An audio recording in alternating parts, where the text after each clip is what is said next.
हम बना रहे हैं माश की दाल के साथ मुर्गी का ग्रेवी वाला सालन। इसके लिए मैंने लिया 3 पाव मुर्गी, लहसुन 1 बड़ा चम्मच, सब्ज़ मिर्चें 2 बड़े चम्मच पिसी हुई, टमाटर 3 अदद, गरम मसाला 1 चम्मच, लाल मिर्च 1.5 चम्मच, काली मिर्च 1 चम्मच, धड़ा मिर्च 1 चम्मच, सूखा धनिया और ज़ीरा 1-1 चम्मच। तो सबसे पहले प्याज को गोल्डन ब्राउन कर लेते हैं। दूसरी साइड पे मैंने माश की दाल को अच्छी तरह धो के भिगो दिया। तकरीबन 1 घंटा भिगो लें, ये बहुत जल्दी पक जाएगी। प्याज हमारा गोल्डन ब्राउन हो गया, इसमें लहसुन डालते हैं और इसको भी भूनते हैं।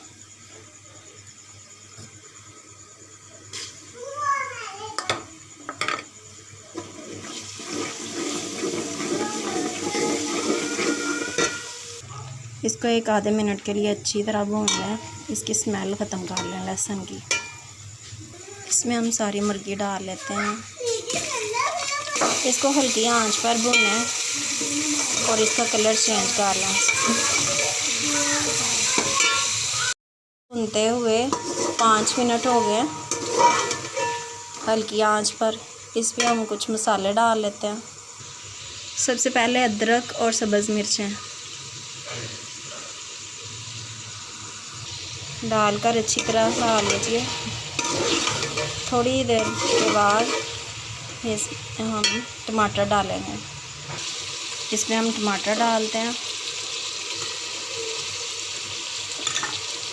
हल्की आंच पर भूनते रहें। टमाटर डालने के बाद इसने काफ़ी पानी छोड़ दिया, पानी को थोड़ा खुश्क कर लें हल्की आंच पर भूनते भूनते।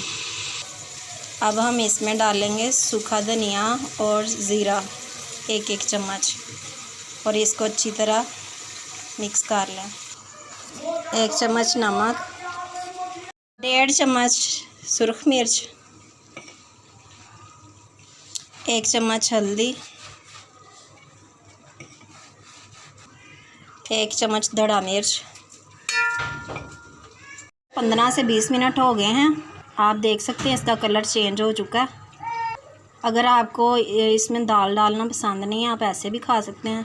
मैं इसमें दाल डालूँगी और तकरीबन 3 पाव ही दाल है, मैंने सारी इसमें डाल दी है। इसको हम अच्छी तरह से आंच अब थोड़ी सी तेज़ कर दें और इसको थोड़ी देर भून लें। इसको भूनते हुए 5 मिनट हो गए हैं, इसका देख सकते हैं घी निकलना शुरू हो गया। मैंने इसमें घी तकरीबन 1.5 पाव के करीब डाला था। घी अब अच्छी तरह ऊपर आना शुरू हो गया। इसमें हम पानी डालते हैं। आपकी बुनाई अच्छे तरीके से करें, क्योंकि बुनाई अगर अच्छी हो गई दाल की और गोश्त की तो आपका सालन बहुत ही मज़ेदार बनेगा। तकरीबन 3 गिलास के करीब मैंने इसमें पानी डाल दिया। अब अपनी दाल के हिसाब से इसमें पानी डालें। ढक्कन देकर पकने के लिए रखें। इसको पकते हुए 10 मिनट हो गए हैं, दाल चेक कर लेते हैं।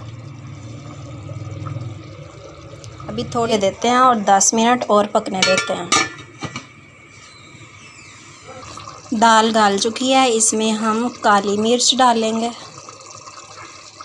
और गरम मसाला आधी छोटी चमची। मिर्च चेक कर लीजिएगा, उसके मुताबिक फिर थोड़ा या ज़्यादा कर सकते हैं। और सब्ज़ धनिया कटा हुआ बारीक बारीक 2 पर अच्छी तरह वो डाल दें और इसको 1 आधे मिनट के लिए दम पे लगा। तो देखिए माशाल्लाह हमारी दाल पककर रेडी है, बेहद मज़ेदार। और मुझे बताइए कि आपको ये रेसिपी कैसी लगी। मिलते हैं नेक्स्ट वीडियो में। अल्लाह हाफ़िज़।